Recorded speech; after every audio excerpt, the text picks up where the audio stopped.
I never told anyone this story before.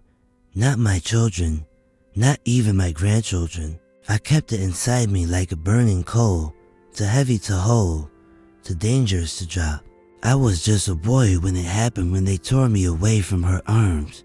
But before that moment, my mother leaned close, held my face in her trembling hands, and made me promise something I've carried through a lifetime of silence. I've worked, I've aged, I've watched the world change, yet I never broke that vow, not once. And now, as I feel time reaching its end for me, I realize I can't leave without letting anyone hear what I've kept locked inside. Maybe you'll understand, maybe you'll carry it forward. All I ask is that you stay just a little longer. Listen with your heart, because this is not just my story, it's hers too. And tonight, after all these years, I will finally tell it.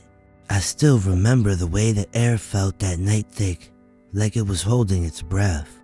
The sky was dark, but not from the absence of stars. It was the kind of dark that presses against your chest, like it knows something's about to happen. I was just a child, barely past the age of crawling in her lap, and yet I could feel it. Something in my mother's silence told me the world was shifting under our feet.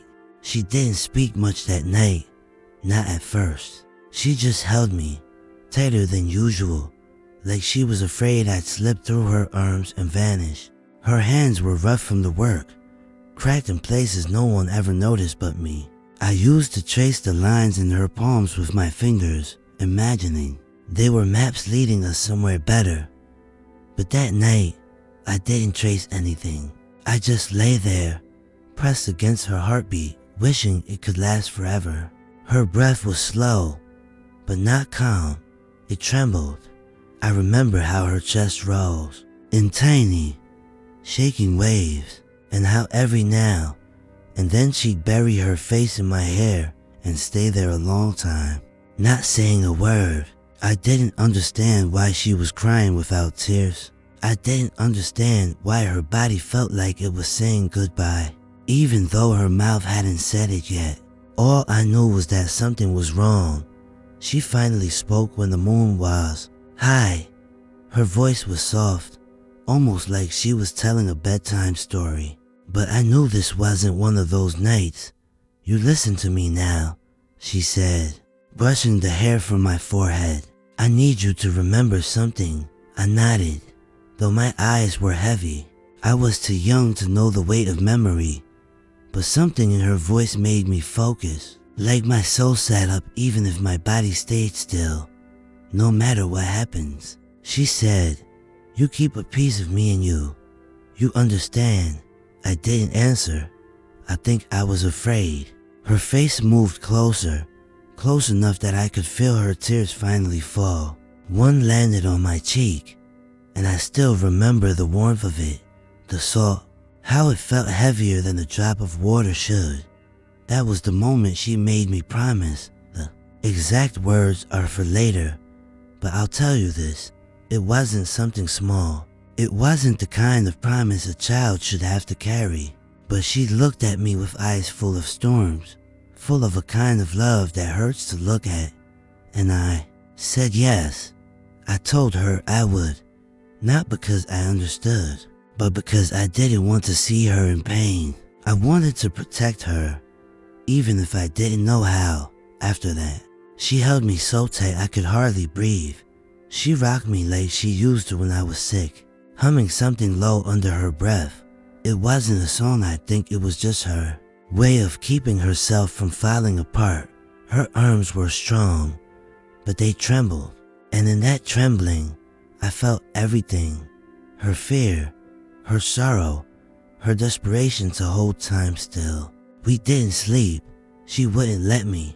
Every time my eyes closed, she'd touch my cheek or whisper my name, like she was trying to memorize the sound of it, like she didn't know if she'd hear it again. Hours passed like shadows, silent, slow, impossible to hold. And then, as the first gray light crept into the corners of the room, we heard footsteps, heavy, deliberate.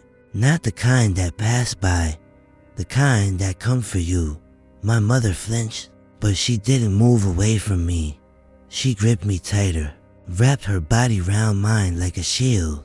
I felt her heartbeat speed up. I heard her whisper something I didn't understand, something between the prayer and the plea.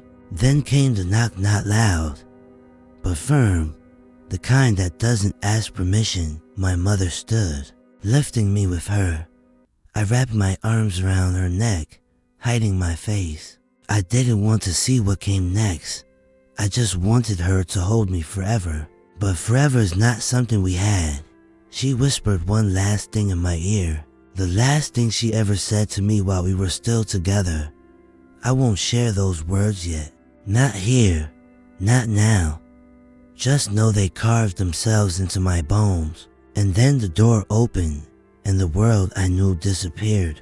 That was the last night I ever slept beside her. The last time I felt her heartbeat next to mine. I was too young to understand how final it all was. But some part of me, some quiet, sacred part knew that the promise I made that night would follow me for the rest of my life.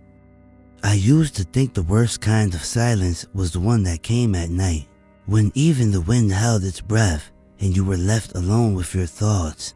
But I was wrong. The worst silence is the kind that follows a scream so full of desperation it leaves nothing behind. No echo, no sound, just the hollow emptiness of something that was torn away. That's the kind of silence I met the day they took me from her. I don't remember the sun that morning. People say it was bright, but in my memory, everything is gray, like the world had gone cold before anyone noticed. I woke up still wrapped in her arms. She hadn't slept, I know that now. She'd held me the whole night, humming and whispering things I couldn't understand. Her grip had loosened sometime before dawn, just enough for me to stretch a little. But the moment I moved, she pulled me close again. She knew what was coming. I didn't. I thought we had another day, maybe even two. The knock came again, this time louder. It wasn't a question, it was a command. She stood with me in her arms, and I could feel her trembling, not from weakness, from the effort it took not to collapse. The door opened, and the light that poured in wasn't warm. It felt like a blade. I buried my face in her neck, hoping that if I stayed still enough, quiet enough, I could disappear. But it didn't work. I was lifted not by her, not by hands. I knew, and the moment I was pulled from her, the air left my lungs. I didn't cry right away. It was like my body was shocked to understand what was happening. I remember her voice first. Not her face, not her touch, her voice, shouting my name, over and over, each time sharper, each time more broken. That sound still lives inside me. They held her back. I didn't know who they were, just arms and shadows. They pushed her down while I kicked and screamed and reached for her. I remember clawing at the air, trying to grab something that wasn't there anymore. Her fingers, once so close, were now behind a wall of bodies. She was on the floor, her dress torn, her eyes wild with terror, and still she called my name like it could bring me back. That's when I started to scream. I didn't stop, not even when my voice gave out. I kept calling her even after the words were gone, just my mouth open, dry, aching. The man who carried me didn't say anything. He didn't look angry or cruel. He just looked empty, like this wasn't new to him, like I was just another task to finish before noon. I kicked and bit and fought with all the strength my little body had, but it didn't matter. I was just a child, a small one at that. The world was bigger than me, stronger than me, and that day, it didn't care how much I loved her. I was taken to a cart wooden with wheels that creaked like old bones. I was thrown inside, and the door shut behind me with a sound that felt like the end of everything. There were others inside, children like me, some crying, some staring at nothing. None of them spoke. I think their voices had already been taken. Or maybe they'd learned that speaking changed nothing. I pressed my face to the crack in the wood, desperate to see her one more time, just once. And I did. For a second, she was outside, on her knees, arms outstretched. Her face was soaked, mouth open, and I couldn't hear her anymore. But I knew she was still calling for me. That image, her on the ground, reaching for me while I was locked inside that card, is carved into my soul.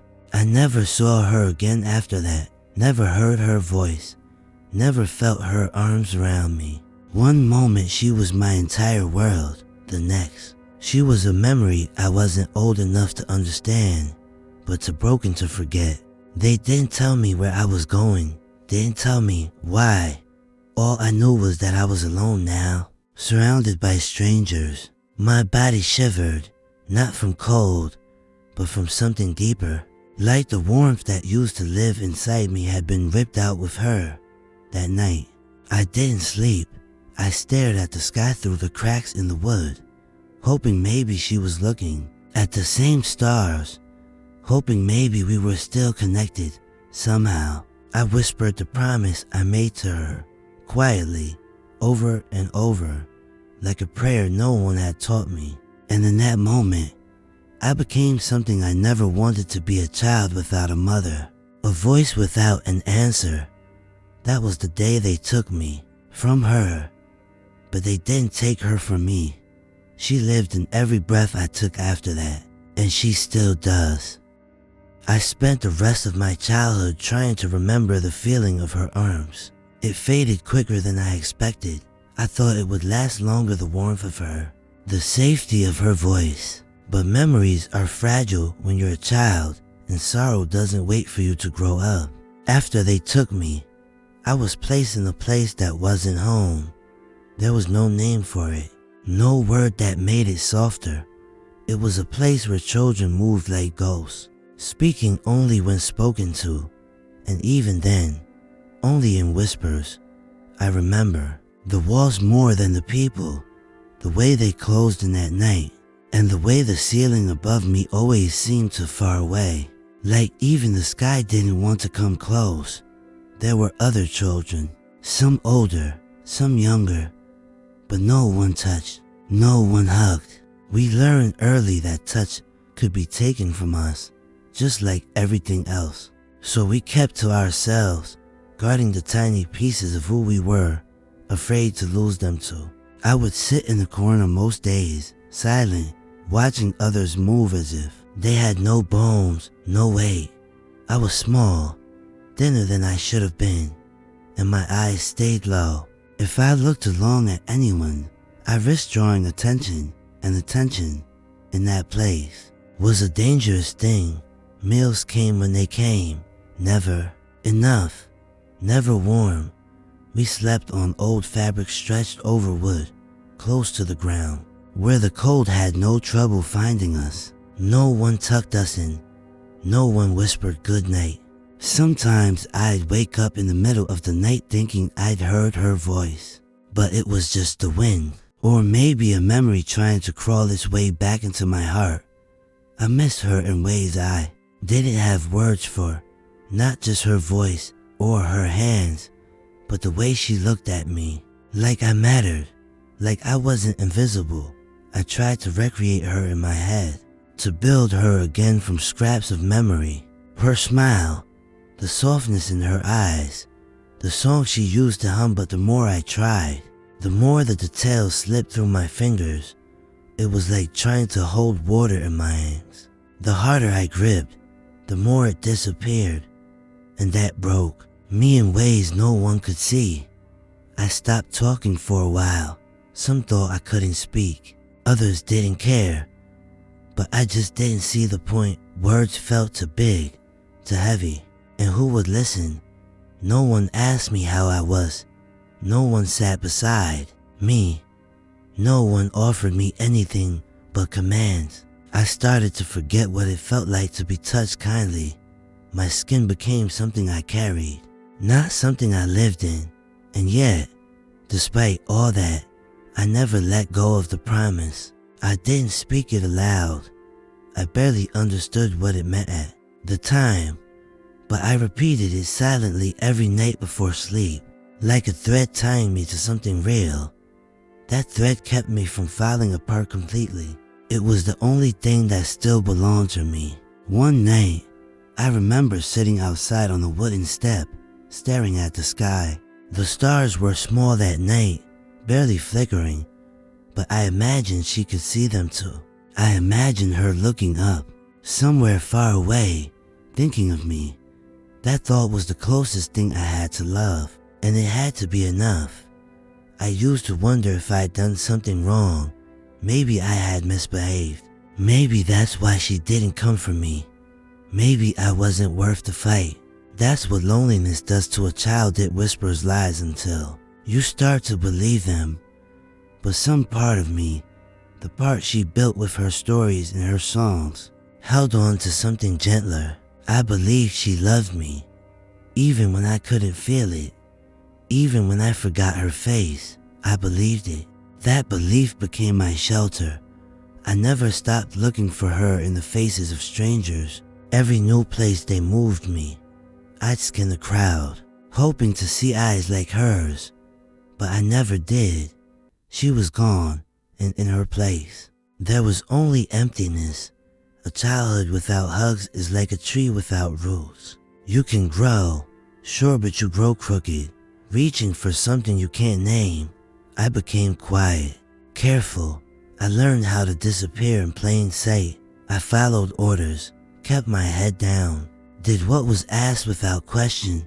That's how I survived, not by strength, but by silence. And yet, deep inside, beneath all the dust and fear, her voice still echoed, not loudly, just enough to remind me that I was once loved, that I was once held. And maybe, if I told this story, someone else might feel that too. Maybe it wouldn't be too late to make that love matter again. If you've stayed with me this far, thank you. It means more than I can say. If you want to walk beside me through the rest of this memory, please subscribe to the channel. It helps me know I'm not just speaking into the dark. I didn't become a man the way most people do. There was no moment of pride, no guiding hand, no voice to say you're ready now. I just got taller. My back grew stronger from carrying things I didn't ask to carry. My hands hardened from the work they gave me. My voice grew quiet, not out of peace, but out of exhaustion.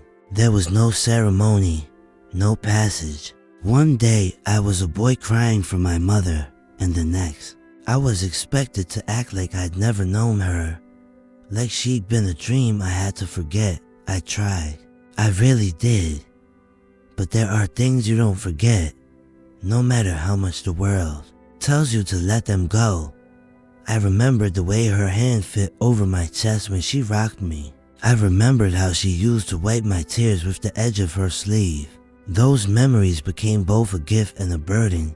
They gave me something to hold on to, but they also reminded me of everything I'd lost, so I buried them. That's how I survived. I learned to bury things, my feelings, my hopes, my name. Sometimes I became what they needed me to be: quiet, efficient, invisible. I did as I was told. I didn't speak unless spoken to. I made myself smaller, softer around the edges. I figured if I didn't stand out, maybe I wouldn't be hurt again. But the truth is, even when they don't lay a hand on you, the silence can still cut deep. And every year that passed without her voice felt like a wound that never healed. I was sent from one place to another, traded like a tool. Every time I started to recognize someone's face, I was moved again. I stopped trying to remember names. What was the point? Everyone disappeared eventually. Some ran, some were taken, some just faded. I learned not to get attached. Attachment meant pain. I became good at things, carrying heavy loads, mending fences, keeping my mouth shut. I was young, but my body didn't feel young. My back ached before I was 15. My knees cracked when I bent. My hands never stopped hurting, even when I lay still at night. Sometimes I wondered what I would have been if none of this had happened. Would I have been kind? Would I have laughed more? Would I have danced like I saw others do in the distance? I'll never know. That's the cruelest part of it all. They didn't just take my mother. They took the version of me that might have existed in another life. I became a man shaped by absence, built from silence, carved from what was left. People looked at me and saw someone strong, someone reliable. But inside, I was just a boy pretending to be unbreakable. I carried her voice like a whisper inside me, but I never let it rise. I was afraid if I heard it too clearly, I'd fall apart, and falling apart wasn't an option. Not in that world. You held yourself together, even if it meant stitching your soul with thread too thin to last. I met others like me, quiet men with tired eyes. We rarely spoke, but when our eyes met, we understood each other. There's a look we shared, like ghosts recognizing other ghosts. Sometimes, at night, when the others were asleep, I would sit up and stare at the moon. I didn't cry.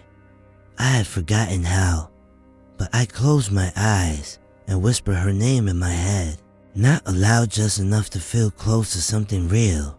I didn't want to be this version of myself, this quiet shadow of a man, but I didn't know how to be anything else. Survival doesn't ask you what you want, it just takes. It strips you down and leaves you with only what's necessary, and often, what's necessary isn't who you truly are, it's just what's left. I moved through my youth like someone underwater. Everything felt distant, muffled. I laughed when expected, I nodded when required.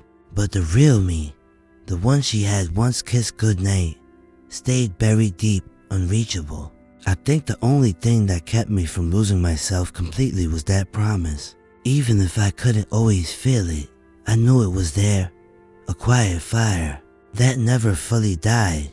It reminded me that I had once been loved, that someone, somewhere, had seen me as more than just a set of hands. I became a man, yes, but not the kind of man I wanted to be. I was shaped by other people's choices, by systems I couldn't name but felt every day. I was built by necessity, not desire, and though I kept walking, kept working, kept breathing, every step I took was a step away from the boy I once was. I don't say this looking for pity. I've lived a long life. I've known brief moments of joy, moments of peace, but those moments never erased what came before. They only made the contrast sharper. And now, sitting here, looking back, I can finally say what I never had the chance to say then. I didn't become this man by choice. I became him because the world left me no other way to survive. Asterisk, it happened many years later, long after I'd stopped waiting for miracles.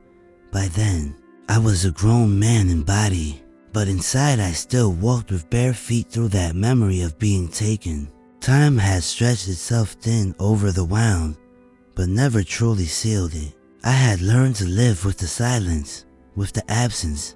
I didn't speak her name anymore, not even in my thoughts, not because I had forgotten her, but because remembering too clearly had once made me lose sleep for weeks. But that day, I heard it again, my name, spoken not just by someone, but in the exact tone only she had ever used. It was a woman's voice, not hers. Of course, it couldn't be, but for a second, my whole body froze. I was carrying a bucket across a dusty yard, surrounded by the noise of others working, when that voice cut through everything. Elijah, she said. Just that, my name. But she said it the way my mother used to, gentle, low, almost like a lullaby. And in that moment, I was no longer standing there as a man. I was a child again. 5 years old, arms reaching for her, believing the world could be solved. I dropped the bucket, didn't mean to. It just slipped right through my fingers. Water splashed around my boots and soaked the bottom of my trousers, but I didn't care. My chest tightened and my legs nearly gave out. I turned around slow, like I was afraid the moment would shatter if I moved too fast. It was a woman I'd never seen before, younger than my mother had been, face different, voice not quite the same on the second word. But that first time God, that first time it had been perfect. Her son, also named Elijah, had run ahead of her. She had been calling after him. That was all, nothing more. Just a mother calling for her boy. But it broke me. I stood there trembling, breath stuck somewhere between past and present. She gave me a puzzled look and kept walking, never knowing what she had just done to me. I watched her take the boy's hand, scold him gently, smile as he laughed, then disappear into the afternoon like nothing had happened. But something had happened. Something inside me had cracked open. I found a place to sit, away from the others, behind the shed where no one would see me. I leaned against the wall, knees pulled to my chest like I used to do as a child, and let the weight of that moment fall on me. I didn't cry, not because I didn't want to, but because I didn't remember how. The tears just wouldn't come. My body had forgotten the language of grief, but inside, I was weeping. That single word, my name, said just right, had awakened. 1,000 memories I had buried so deep I thought they were lost. I remembered her singing to me, her fingers running through my hair, her way of saying my name when I was scared, how she made it sound like a shield. I had tried so hard to forget, thinking that would make the pain fade. But forgetting doesn't heal anything. It just pushes the wound deeper. I stayed behind the shed for a long time. The sun moved across the sky, and I didn't notice. I replayed that moment again and again. Not the woman, not the boy, just the sound of my name. The way it rang inside me like a bell long silent. And then I remembered the promise. Not the words, I never forgot those, but the weight of it. The reason I made it. The reason I had held onto it through everything. It wasn't just about remembering her. It was about honoring her love. The only love I ever truly knew. That day reminded me that I hadn't kept it as closely as I should have. I had let time and pain bury it under routines, under silence. But the promise wasn't meant to be hidden. It was meant to be lived. I started to change after that. Not all at once, slowly, quietly. I began to speak again. Not much, but enough. I told small stories to the younger ones around me. Things I remembered from my mother, her sayings. The way she cooked, the songs she hummed when she thought no one was listening. I never said who taught me. I wasn't ready for that. But I needed her to live again, even if just through fragments. And somehow, in doing that, I felt her near again. I stopped being invisible. People started to look me in the eye. Some even smiled, not because I had done something grand, but because I had let a little piece of her warmth back into the world. That moment, that voice, gave me back a part of myself I didn't know was still there. It reminded me that the promise I made as a child wasn't just something to carry. It was something to share. I hadn't been ready before. Maybe I had been too broken. Maybe I had been afraid that speaking her name out loud would hurt more than silence. But now I knew different. Some names are meant to be said. Some memories are too sacred to keep hidden forever. And hers was one of them. Life has a way of continuing even when you're not ready for it. The sun rises whether or not you've healed. The seasons change without asking if you've moved on. And so it was with me. I kept living, step after step, breath after breath. While inside, I was still standing in that doorway, still reaching for my mother's hands as they pulled me away. But the world didn't pause for my grief. It asked for work. It demanded silence. So I gave both. I grew older. My hair darkened, then slowly turned to gray. My back bent, first from the weight of labor, then from the weight of memory. I married, had children of my own, then grandchildren. I was there for all their births, their first steps, their first words, and through it all, I smiled, I held them, taught them, fed them, but never told them who I really was, not the whole of it. Not the boy who once screamed for his mother in a voice that cracked like glass. I gave them pieces of myself, the safe ones, the quiet ones. They knew me as a good man, a steady one, but they never saw the broken places, the hidden corners where my true story lived. I thought I was protecting them. I told myself that maybe it was true, or maybe I was just afraid that if I opened my mouth, the pain would spill out too fast to catch, that it would drown me and stain them, so I kept it in. I let time pile its dust over the wounds. I told no one about the promise, not even my wife. She would sometimes ask about my past, her eyes soft with patience. I'd smile and say something vague. It was hard, or it was long ago, and she, perhaps sensing the weight of what I didn't say, never pushed. She passed before me, quietly, peacefully. I held her hand as she slipped away, and in that moment, I wished I had told her, not to burden her, but to share it with someone before it was too late. But the silence had become a habit, like breathing. You do it without thinking, and you forget what it's like to speak freely. My children grew strong, kind, they became good people. I watched them raise their own little ones, and sometimes I saw myself in their laughter or in the way they held their children tight. It brought me joy and a quiet sorrow, because I had given them the life I never had, but I hadn't given them the truth of mine, not fully. Sometimes, when I was alone, I would sit and look at the old things I kept in the box, small things. Mostly, a piece of cloth I think once belonged to her, a stone she gave me to hold when I was scared, a scrap of fabric with her stitching on it, faded from time.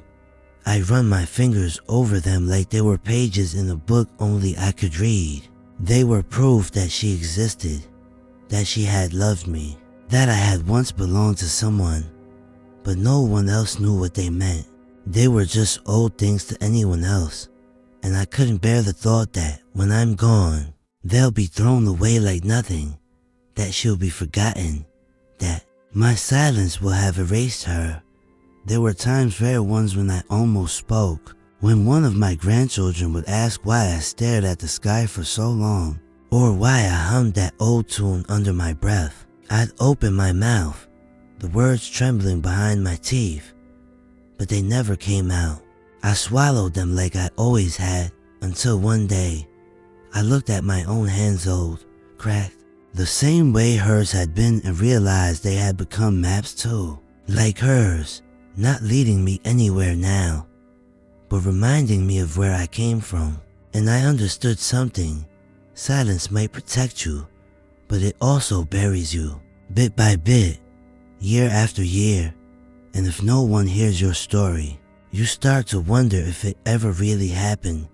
That's the part that scared me most. Not dying but disappearing, taking her memory with me, leaving nothing behind but a name with no meaning. I lived so long in the quiet that I forgot what my voice sounded like when it trembled with truth. But now, with so few days left ahead of me, I feel something shifting, not in the world but in me.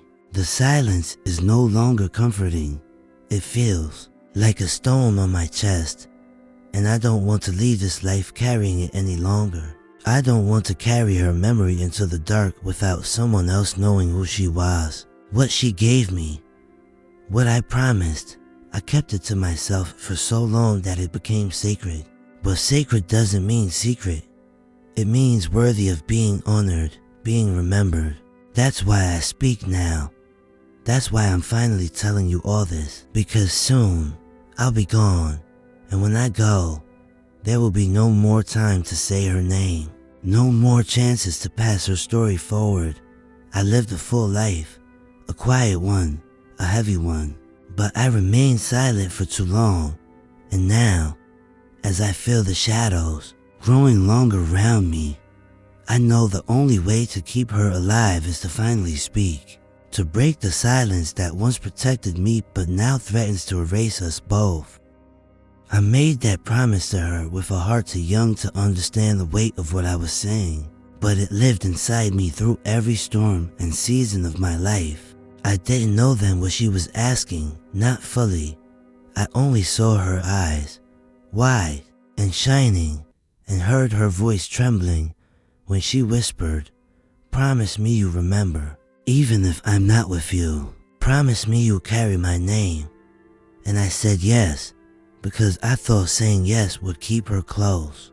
But that promise wasn't just about memory. It was about survival, about dignity, about making sure that even if I lived in a world that tried to erase us, she would remain through me. I kept it in silence. I kept it in sweat, in pain, in long nights staring at stars that never gave answers. I kept it when they called me by other names, when they tried to tell me who I was or wasn't. Her voice was louder inside me than all of that. And I listened. I never forgot. As the years passed, I realized that memory alone wasn't enough. A name spoken only in my mind would disappear when I did. That's why I began to speak her name, softly at first, when I was alone, then louder, in my prayers, in my thoughts before sleep. I tried to find ways to honor her that wouldn't draw questions. I planted a tree once, in a quiet place. I told no one why, but in my heart, it was hers. Each branch was a memory, each leaf a moment, and still, I waited for the right time to truly speak, to fulfill the promise not just by remembering, but by sharing. I didn't have many photographs, no written records, just fragments, a smell that reminded me of her, a song she used to hum, a way of touching my face that no one ever did again. Those were the things I held close, and they shaped me. I taught my children to be kind, to be strong, to protect what matters. They didn't know it, but they were being raised by her hands too, through mine.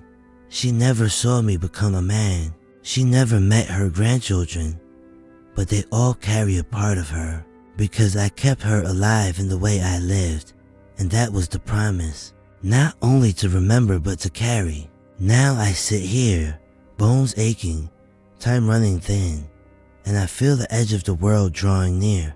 I don't fear it. I've made peace with the road behind me. What I fear is silence, the kind that swallows stories whole, the kind that buries names and faces under layers of forgetting. That's why I speak now. That's why I tell this story, even with a voice cracked and warm, because somewhere, someone might hear it, might feel it, might carry it further than I ever could. That's all I ever wanted. That's what she meant. The promise wasn't just mine. It belongs to whoever hears it now. And maybe, just maybe, that's how she lives on, not only through me, but through you. You who stayed until the end. You who listened. You who now know her name. Even if I never said it aloud. She is the reason I endured. The reason I loved. The reason I forgave. And the reason I speak.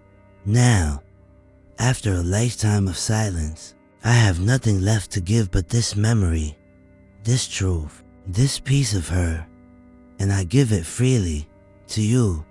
Asterisk, if my story meant something to you, please keep it alive, subscribe, and follow the rest of our stories in the playlist.